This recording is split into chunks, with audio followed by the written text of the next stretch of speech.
বছর ঘুরে আবারও চলে এলো চরমোনাই মাহফিল। আগামী ২৬, ২৭ ও ২৮ নভেম্বর ঐতিহাসিক অগ্রহায়ণের মাহফিলে মুসল্লিদের জন্য প্রস্তুত থাকবে প্রায় ৩০০ একর জমির ওপর মোট ৫টি মাঠ।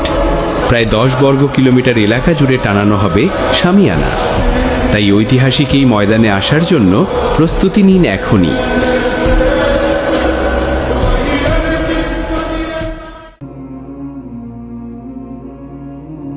বিশ্বের দ্বিতীয় বৃহত্তম ইসলামী মহাসম্মেলন ঐতিহাসিক চরমোনাই মাহফিল।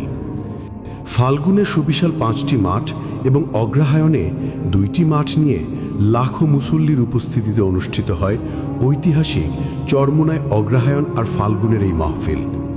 এ মাহফিলকে ঘিরে দূর দূরান্ত থেকে মুসল্লিদের নিয়ে শতাধিক লঞ্চ ও ছোট বড় হাজার হাজার ট্রলার ভেড়ে চরমোনাইয়ের ঘাটে।